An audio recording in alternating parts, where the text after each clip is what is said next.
बहुत गरीब हैं हम। मैं साइकिल बनाने का तक का भी पैसा नहीं रहता था।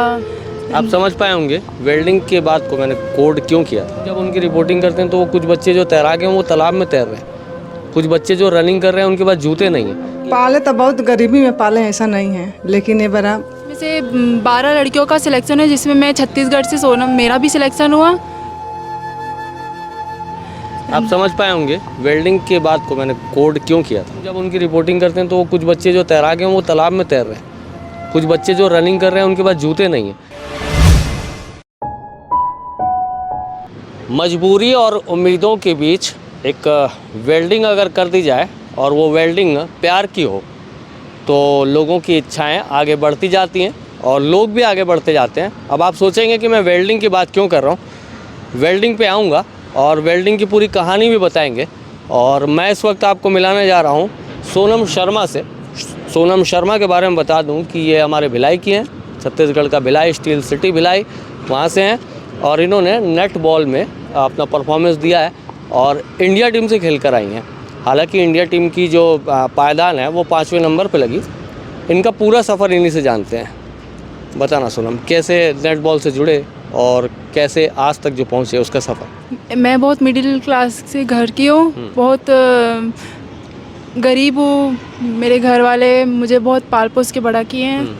मेरे घर 4 बहन है, 1 भाई है, जिसमें पापा वेल्डिंग का काम करते हैं। मैं नेशनल भी खेल चुकी हूँ। नेशनल खेलते खेलते मैं यहाँ तक पहुँची हूँ। आप समझ पाए होंगे वेल्डिंग के बाद को मैंने कोड क्यों किया था। इनके पापा वेल्डिंग का काम करते हैं और काफ़ी गरीबी और मुफलिसी के दौर से अपने बच्चों को वो बड़ा करते हैं, माता पिता बड़ा करते हैं। और उसके बाद आज ये बच्ची भारत का नाम विदेशों में रोशन करके आती है। ये जो आपका सिलेक्शन हुआ नेशनल लेवल पे, वो कैसे हुआ। ये हम लोग कैंप हमारा हरियाणा में हुआ था। 150 से 200 दिन का कैंप था। उसमें पूरे इंडिया में 30 गर्ल्स थी जिसमें पार्टिसिपेट किया था। उसमें से 12 लड़कियों का सिलेक्शन है, जिसमें मैं छत्तीसगढ़ से सोनम, मेरा भी सिलेक्शन हुआ। ये 10 जून से 17 जून तक ये टूर्नामेंट चलता रहा, जिसमें हम लोग का 5th रैंक हासिल किए 100% देकर। ये सोनम है और सोनम के साथ तो उनको प्रशिक्षण देने वाले, उनको कोच, उनके मार्गदर्शक भी हैं। भाई आपका नाम बताएंगे पहले। जी, मेरा नाम प्रशांत जेकब है। मैं छत्तीसगढ़ नेटबॉल एसोसिएशन ऑफ का कोषाध्यक्ष हूँ। मैं प्रशांत, ये समझाना जो आगे की बात और करेंगे, नेट बॉल होता क्या है, उसकी जो स्पोर्ट्स ग्रेविटी होती है और कैसे खेलते हैं, कैसे प्लेयर्स रहते हैं, कैसे डिफेंड करते हैं, कैसे आक्रमण करते हैं, पूरी बात। नेटबॉल जनरली 12 लोगों की टीम होती है, जिसमें प्लेइंग होते हैं 7, जिसमें 7 पोजीशन होती है। हर पोजीशन का अलग अलग मायने होता है, जिसमें गोल अटैकर होता है, गोल कीपर होता है, गोल डिफेंसर होता है, गोल शूटर होता है, WA कहते हैं जिसको, वो विंग अटैकर होता है, WD विंग डिफेंसर, और एक सेंटर की पोजीशन रहती है। हर पोजीशन में अलग अलग हर खिलाड़ियों का काम होता है, जिसमें सबसे महत्वपूर्ण भूमिका होती है सेंटर और गोल अटैकर की। और ये गोल अटैकर और गोल शूटर, यही 2 यानी कि इनका मुख्य काम रहता है कि बॉल को अपने पाले में ले जाकर बास्केट करना। अच्छा सोनम, ये बताना, नेट बॉल खेलने के लिए क्या करना चाहिए। मतलब आपसे कोई अगर सीखना चाहे तो क्या करना चाहिए। उसको एक इच्छा शक्ति तो होनी चाहिए। पहले तो वो चॉइस कर ले कि हाँ मुझे नेट बॉल खेलना है, उसके बाद उसको ग्राउंड भी जाना है, उसके बाद उसके लिए डाइट वगैरह या फिर अच्छे कोचेस क्या होना चाहिए आपको। मतलब आपने अपने जीवन में जो अपने ऊपर लिया उसको कैसे आप बताएंगे कि आपने जैसा किया वैसा लोगों को भी समझ में आए। मैंने तो बहुत मेहनत की है यहाँ तक पहुँचने के लिए। सुबह भी, मॉर्निंग में भी प्रैक्टिस, इवनिंग में भी प्रैक्टिस। हमारे कोच साहब वो भी बहुत हेल्प की हमारी, हमें सिखाने में। फिजिकल जो स्ट्रेंथ है या फिजिकल ताकत जो होती है उसको सहेजने के लिए क्या करना होता है। किस टाइप की एक्सरसाइज करनी होती है, रनिंग करनी होती है और भी जो जिमिंग होती है, क्या होता है। रनिंग, एक्सरसाइज वगैरह आप बता पाएंगे बेहतर मेरे ख्याल से। इसमें मूलभूत से हम लोग को सबसे पहले प्रैक्टिस अपनी चालू करनी पड़ती है वार्म अप के थ्रू। पहले वार्म अप होता है, वार्म अप में हमको पूरी स्ट्रेचिंग होती है, हमारी पूरी बॉडी की स्ट्रेचिंग होती है। उसके बाद हमारी रनिंग होती है, रनिंग एक्सरसाइज, कीगल एक्सरसाइज भी होती है हमारी। और इसमें हमको सबसे महत्वपूर्ण रहता है जंप। जंप की प्रैक्टिस हमको अलग से कराई जाती है, जिसमें यानी कि कम से कम 1-1 फीट के ब्रेक्स लगा के या बहुत सारे हर्डल्स लगा के हमको जंप की प्रैक्टिस कराई जाती है हमारे कोच और मार्गदर्शन थ्रू। अच्छा सोनम, ये बताना नेट बॉल को ही क्यों चूज़ किए थे आप? मतलब और भी जैसे पॉपुलर खेल हैं, कई लोग क्रिकेट खेलना चाहते हैं, कई लोग हॉकी खेलना चाहते हैं, फुटबॉल खेलना चाहते हैं, टीवी में मोबाइल में गेम खेलना चाहते हैं, तो नेट बॉल एक ऐसा है कि बहुत कम सब्जेक्ट इन चीज़ों में, इन विषयों में किसी का ध्यान जाता है कि नेट बॉल जैसा भी कोई स्पोर्ट्स है। आपका ध्यान कैसे चला गया था वहाँ? आप ग्राउंड तक कैसे पहुँचे थे? मैं एक भैया के माध्यम से ग्राउंड तक पहुंची थी। वो बताया कि स्कोप है गेम में और बढ़ोतरी भी होगी गेम में, अगर बच्चे आएंगे खेलने तो उस गेम का नाम चलेगा। तो मैं चाहूँगी कि और बच्चे आए, गेम खेले, नेट बॉल की गेम की बढ़ोतरी हो, वो ऊंचे लेवल तक जाए गेम। इतने सारे स्पोर्ट्स कल्चर और सरकारों की इतनी सारी जो सोच है, उसके बीच में ऐसा लगता है कि जैसे ये जो नेट बॉल है या और भी बहुत सारे स्पोर्ट्स हैं, आज भी उनमें एक धुंधलाहट है, उनमें आज भी उनकी धुंध हटी नहीं है। ऐसा लगता नहीं कि कोई ग्रेस आया कि कोई बहुत बड़े, जैसे अब देखने को मिलता है क्रिकेट में हो रहा है, अब प्रो कबड्डी होने लग गया, कबड्डी को भी एक ग्लैमराइज रूप दे दिया गया।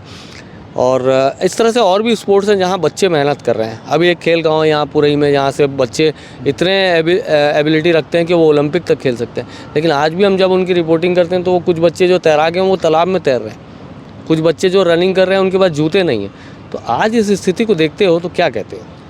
इस स्थिति में सबसे बड़ी नाकामयाबी तो इंफ्रास्ट्रक्चर की है, जो कि इंफ्रास्ट्रक्चर सिर्फ और सिर्फ शहरों तक ही अवेलेबल है। और हमारा छत्तीसगढ़ तो बहुत ग्रामीण इलाकों में से एक है, जिसमें से गिने चुने कुछ शहर हैं, और ग्रामीण इलाकों से हमारे छत्तीसगढ़ में बहुत एक से एक और शानदार खिलाड़ी निकलते हैं। तो ग्रामीण इलाकों में भी योजना ऐसी बननी चाहिए कि ग्रामीण इलाकों में भी इंफ्रास्ट्रक्चर, चाहे स्विमिंग की हो, चाहे एथलीट्स की हो, चाहे वो जो भी गेम हो, हर गेम की इंफ्रास्ट्रक्चर ग्रामीण इलाकों तक पहुँचना चाहिए। नेट बॉल को किस पायदान पे खड़े देख पाते हैं? क्या किसी नेता मंत्री से जब बात होती है उन्हें समझाते हो कि आप हम नेट बॉल पे जीत के आए, तो क्या उन लोगों को, जैसे बहुत से लोगों को समझदारी नहीं है कि नेट बॉल होता क्या, मैंने भी आपसे पूछा है, तो कई लोगों को क्या वो समझ पाते हैं, जो जिम्मेदार हैं, जो वोट से जीत कर आते हैं, वो समझते हैं कि नेट बॉल होता क्या है, कैसे इन्होंने खेला होगा, कैसे जीता होगा, उस फील्ड पे जाके, उस जगह पे जाके उस समय उस चीज़ को समझ पाते हैं? देखिए, हमारा यहाँ पे जो प्रैक्टिस चलता है भिलाई में सेक्टर 6 नंबर 1 स्कूल में, श्री जावेद अहमद खान जी हमारे कोच हैं, हमारे भी है, सोनम जी के भी हैं, वो हमारी कोचिंग देते हैं। अब जब इसमें कोई जैसे कोई नेता मंत्री या जो भी है, अगर कोई स्पोर्ट्स बैकग्राउंड का है तो वो इंटरेस्ट दिखाता है ना। जैसे कि हमारे ग्राउंड में हमारे शहर के विधायक देवेंद्र यादव जी भी आए, वो इंटरेस्ट दिखाए, हमसे पूछे, हमारे साथ खेले भी कई बार, कई ग्रीष्मकालीन में वो आते हैं, हमारे साथ गेम खेलते हैं, हमसे पूछते हैं कि भाई साहब बॉल कैसे पकड़ा जाता है, शूटिंग कैसे की जाती है, ऐसा करके।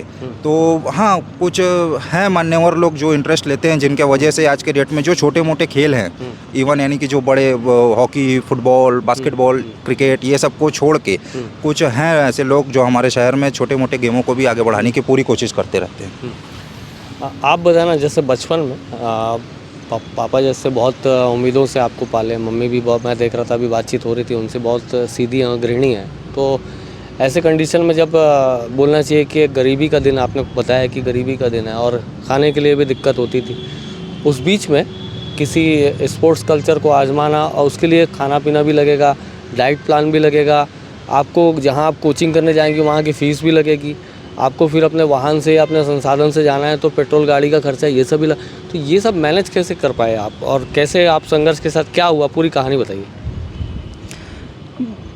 बहुत गरीब हैं हम। मैं साइकिल बनाने का तक कभी पैसा नहीं रहता था, बट ग्राउंड भी जाना रहता था, कभी कभी साइकिल पैदल चल जाते थे, खर्चा भी नहीं निकलता था घर का, कैसे करे। 4 बहन है, बड़ी वाली ऑफिस जाती है, ले दे के उसकी जॉब लगी है। पापा भी बहुत थोड़ा बहुत करते थे, डाइट भी थोड़ा नॉर्मली होता था, पूरा नहीं कर पाते थे। आपको ऐसे समय में सहारा कहाँ से मिला, किसने प्रोत्साहित किया? सहारा भी बहुत बड़ी चीज़ होती है, मनोस्थिति का सहारा भी होता है, आर्थिक मदद भी सहारा होती है। सहारा कहाँ से मिलता था ऐसे समय में? किसी ने सहारा नहीं किया था, खुद से पापा करते थे सब कुछ। जब से आप लोगों के आसपास या इर्द गिर्द जैसे बच्चे प्लेयर आते हैं, तो आप लोग जो सहारा, एक प्रकार से आप लोग तो मोराल बढ़ाते ही हैं, तो आप लोगों को क्या लगता है ऐसे बच्चों के साथ आज क्या अन्याय हो रहा है, उनको क्या होना चाहिए और क्या नहीं मिल पा रहा है? देखिए, सर्वप्रथम तो हर खिलाड़ी जो भी आता है हमारे यहाँ प्रैक्टिस करने हमारे ग्राउंड में, तो हम पूरी तरह से कोशिश करते हैं कि हम उनसे कोई फ़ीस ना लें, क्योंकि एक ग्राउंड चलाने में बहुत मेंटेनेंस भी लगता है। चाहे मार्किंग के लिए चूना का ज़रूरत पड़े या प्रैक्टिस कराने के लिए स्कीपर्स की ज़रूरत पड़े, तो ऐसे करते हुए हम लोग यही चाहते हैं कि हम किसी भी खिलाड़ी से कोई फ़ीस वगैरह नहीं लेते हैं। हम निःशुल्क ही प्रशिक्षण देने की पूरी कोशिश करते हैं। लेकिन जो हमारे जो ग्राउंड के मैनेजमेंट देखते हैं, जैसे कि हमारे सर हैं जावेद अहमद खान जी, वो पूरा आज तक ग्राउंड का पूरा मेंटेनेंस वगैरह देखे, तो हम ये चाहते हैं कि हमको बाहरी सपोर्ट भी आए कहीं से कुछ। हम जब इतना मेहनत करते हैं, आपको मैं बताना चाहूँगा कि अभी 2021 में छत्तीसगढ़ ने सीनियर वर्ग में नेटबॉल में गोल्ड मेडल हासिल किया, और जस्ट उसके पहले 2019-20 में पंजाब में ब्रॉन्ज मेडल हासिल किया, लेकिन उसमें भी हमको आज तक कोई प्रोत्साहन नहीं मिला कहीं से भी। तो मैं आपके माध्यम से बताना चाहूँगा कि प्रोत्साहन की ज़रूरत हमको भी है। जब हम छत्तीसगढ़ का प्रतिनिधित्व करते हैं, बहन हमारी इंटरनेशनल में प्रतिनिधित्व करके आ रही है, तो हम सभी को सपोर्ट लगती है। सपोर्ट के लिए हम चाहते हैं कि शहर के बड़े से बड़े लोग, नेता मंत्री सब आगे आए, हमारा भी सपोर्ट करें। और सोनम, एक चीज़ बताना, जब वहाँ आप लोग विदेशों में परफॉर्म कर रहे थे, मैं दर्शकों को ये भी बता दूं कि कई देशों को इनकी टीम ने हराया है, और छत्तीसगढ़ से एकलौती हैं जो इंडियन टीम में शामिल हुई। अलग अलग राज्यों से इंडियन टीम में सिलेक्शन हुए, जिनमें छत्तीसगढ़ से सोनम ने पार्टिसिपेट किया। इस टीम ने एक दो पूलों में मैचेस के डिवाइडेशन हुए थे, उसमें बहुत सारे देशों को हराया, जिसमें पाकिस्तान उसको भी हराया। तो वहाँ कैसा ग्रेस होता था जब आप लोग तिरंगा लेकर दौड़ते थे और मैचेस जीतते जा रहे थे? तो इंडिया के नाम को लेकर आप लोग कितने उत्साहित होते थे, और वहाँ जो लोग आसपास बैठते थे आप लोग को देखकर कितना खुश होते थे? बहुत प्राउड फील हुआ था, इंडिया जीत रही है। यहाँ तक हम पाकिस्तान को भी हराए 55 स्कोर से। बहुत अच्छा हुआ कि पाकिस्तान को हम लोग सोच रहे थे कि नहीं, हाँ जीत जाएंगे, वो पाकिस्तान जीत जाएंगे, पर बहुत हम लोग अपना 100% दे के पाकिस्तान से जीते हैं। बहुत अच्छा लगा, बहुत खुश थे। हमारे कोच साहब भी जो कर्नाटक के थे। कौन कौन से देशों को जो शुरुआत हुई थी, कौन कौन से देशों को हराने से हुआ, उसके बाद कैसे कैसे प्रोग्रेस हुआ, थोड़ा सा उसके बाद? थाईलैंड, फर्स्ट मैच थाईलैंड से था, जिनको हम 4 की लीड से हराए थे। सेकेंड हांगकांग, उनसे हम हारे थे, और मलेशिया से भी, उनसे भी हम हार गए थे क्योंकि उनकी टीम बहुत अच्छी थी, बहुत हाइटेड प्लेयर भी थे वो लोग। हम थोड़ा वीक हो गए थे उनके सामने, बट हम लोग कोशिश हारे नहीं, हम करते रहे। फिर उसके बाद चाइनीज़ ताइपी के साथ मैच हुआ, जिनसे हम उनसे भी जीत गए। जापान के साथ भी हमारा मैच हुआ, उनसे भी हम जीते। हम अपनी कोशिश करते रहे, झुके नहीं। और फिर लास्ट में ग्राउंड के बाहर, जब मतलब मैदान के बाहर भी खिलाड़ियों से बातचीत तो होती होगी आप लोगों की, है ना? तो वो एक दूसरे के कल्चर को समझते हैं, एक दूसरे के स्पोर्टिंग स्किल को समझते हैं, ये भी समझना चाहते हैं कि देश में आपके कैसे आपको सिखाते हैं। आप लोगों ने भी कुछ पूछा होगा कि मान लीजिए मलेशिया वाले से पूछा होगा आपको कैसे ट्रेनिंग मिलती है, आप लोग कैसे सीखते हैं, ये सब बातें होती थी क्या? नहीं, इन विषयों पे कुछ बातें ऐसे जी, मैं बताना चाहूँगा, मैं सोनम से लगातार कांटेक्ट में रहा जब ये इंटरनेशनल खेलने के लिए कोरिया गई हुई थी।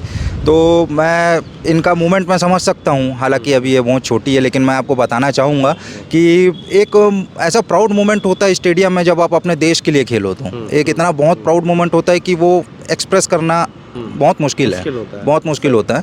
तो मैं यानी कि मैं इनके मैचेस देखता था, ऑनलाइन आते थे न्यूज़ चैनल्स में, स्पोर्ट्स चैनल्स में, तो मैं देखता था कि ये बच्चे यानी कि इतना शानदार वहाँ पे खेल रहे हैं।